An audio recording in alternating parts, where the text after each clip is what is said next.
Hi guys, and welcome back. I've been doing the 12 days of Christmas countdown, and can you believe it? We are almost to the end. Today is day 11. So how about this for a beautiful and very quick and delicious meal? That's what you're going to see in this video. You're going to see some meals that we had that were quick to pull together. Everybody is very busy. The closer to Christmas it gets, the less time you have. So these are some meals that we've had in the last couple of weeks that were easy and quick to put together, and I hope you enjoy this video. Thanks so much for watching all of these 12 days of Christmas videos. We've really had a good time, and so we are almost winding down. So I'm going to show you some of the meals we've had. Alright, for this first meal we had the Trader Joe's orange chicken, and I made some fried rice from scratch, and so I am going to show you how I put this meal together. It was quick and very delicious. So let's start here. For the fried rice, I just have about half of a small onion that I am chopping up, and I'm going to saute that in some olive oil. And I'm also going to use my garlic press that I have. It's from Paper Chef. You just place a garlic clove or two, enough to fill the little area. Place them in there, squeeze it really hard, and all of the garlic comes out. Some people say they feel like it leaves garlic in there. I never have any issue with that. There's the garlic skins completely empty, and you can see the little compartment you put your garlic in. That was completely empty. Such an easy way to get your garlic all minced up really fine. So I'm not going to add the garlic in for a few minutes. I'm going to go ahead and let my onion kind of cook and get soft. It smells so delicious. Like I said, I have some olive oil in the pan that I'm cooking the onion in. Now I'm going to get my chicken in the oven. I just have a piece of parchment paper covering my cookie sheet, and the frozen chicken is on that, and it just goes in the oven. Follow the directions on the back of the bag. Now that my onion and my garlic have sauteed together, I'm adding in my rice. Now the thing here, cook your rice earlier in the day and let it get cold. That's going to make the very best fried rice. So this is organic jasmine rice from Trader Joe's. Like I said, it's cold, and I've now added that in. I'm going to add in one little bit there, maybe a half a teaspoon of the chicken bouillon. I'm going to add about a tablespoon of minced ginger, and then I'm going to add in some shakes of soy sauce. So maybe a teaspoon to 2 teaspoonfuls. You don't want to get too much because that is going to make it a little salty. Now I'm just adding in some black pepper.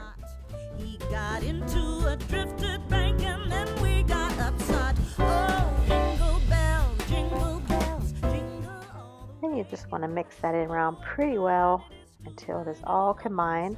Next, I'm going to clear a little space in the center, spray some cooking spray, make a little well there, and I'm going to add my egg and let it scramble up.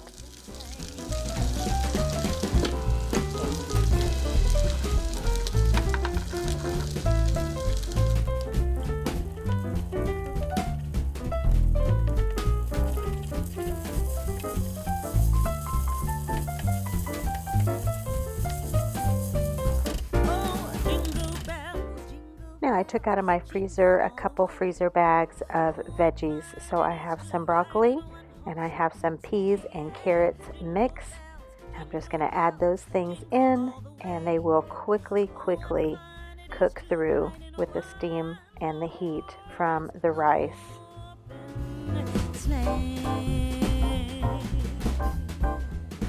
Now if you want to add a protein to your fried rice, that is delicious as well. I actually just showed a shrimp fried rice not long ago, but since we are having the mandarin orange chicken, I just decided to make fried rice. Alright, my chicken is out of the oven. I'm just kind of pushing them all together so I can have them close. So when I pour the sauce, it can kind of cover everything really well. There are 2 packages of sauce that come with the mandarin orange chicken. I use them both after I make sure everything is well coated. I like to put mine under the broiler for about 3 minutes just to make sure that sauce is cooked on there really well. It kind of starts getting a crisp on it, and that makes it just perfect. And here it is out of the oven. This, I tell you, it is really restaurant quality. It is so good.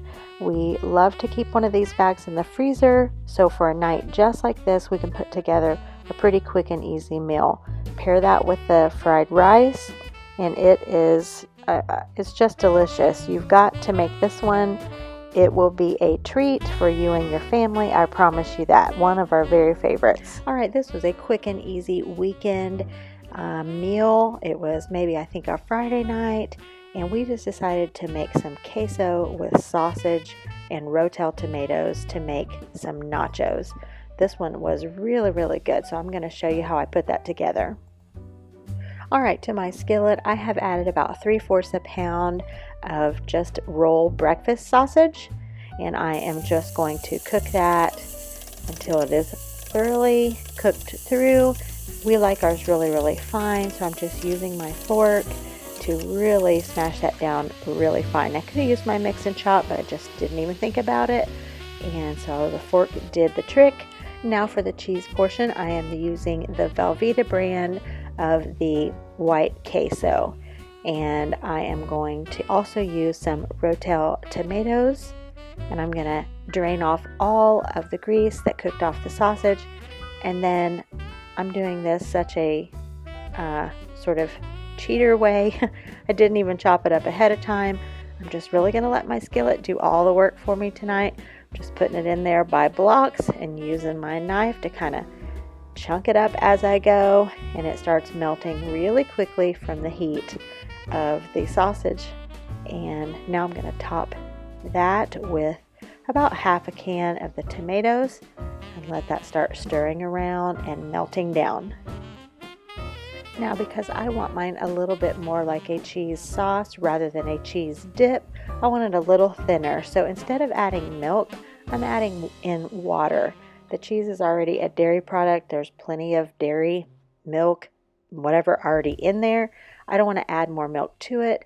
That actually is fine. It makes it a little more rich. I just want to thin it out a little bit, so water works just fine.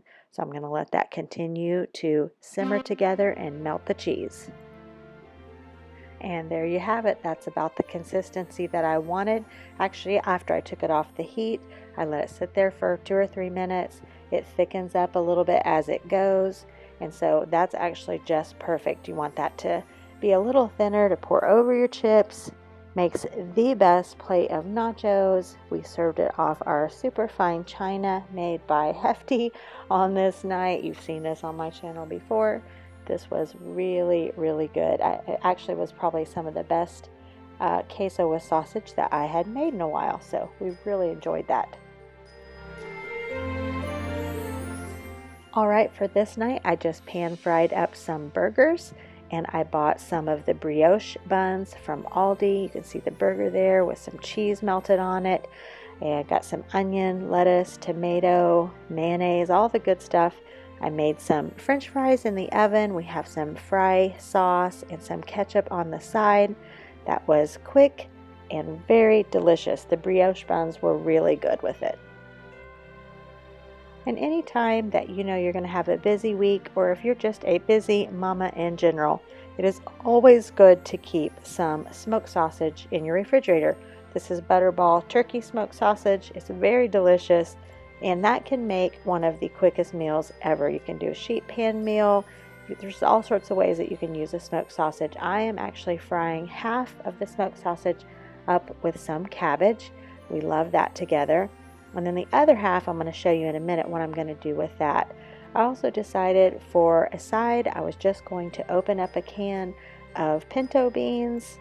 Super, super cinchy. I just let those simmer for a little while, and they were really, really good. I like to usually do ham or bacon or something, fat back something. I didn't have anything, and I thought, you know what, this is going to be just fine like it is. I had some leftover cornbread that we had with it. It was really, really good. So as those were simmering, I decided to use the other half of the sausage and fry that separately, because I just thought sausage with barbecue sauce sounded really good. So I just sliced those up into the little medallions, and then I just put some barbecue sauce over the top and let that simmer together in the skillet. And somehow my footage of this meal plated up disappeared, but just know that it was quick, easy, and good. Alright, for this night we decided to have some turkey pot pie with the leftover Thanksgiving turkey.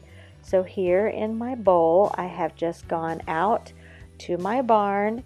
That's where my big deep freeze is, and I have pulled out veggies from our garden that I have frozen. So the corn and the green beans are vegetables that we grew in our garden this summer.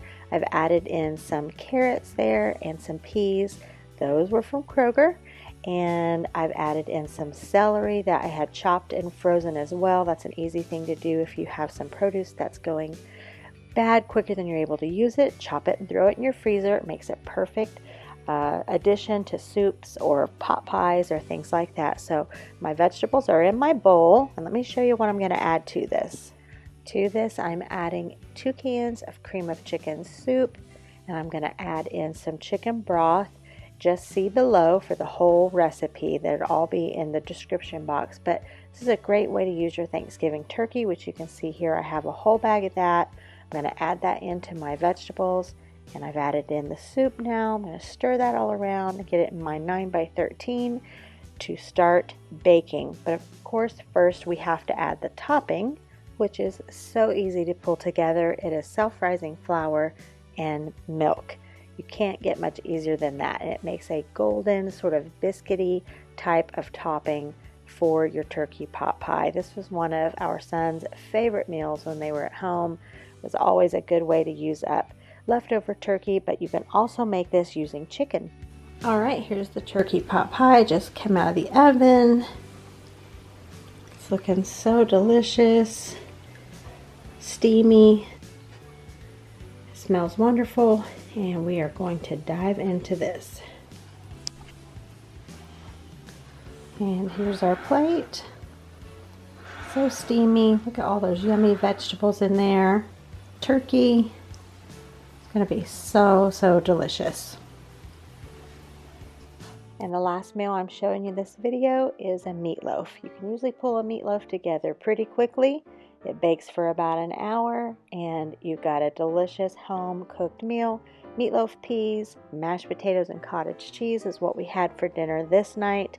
Really appreciate you guys watching all these videos. I hope you enjoyed this What's for Dinner.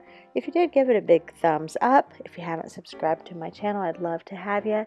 Come back tomorrow. It's the last day of the 12 days of countdown to Christmas.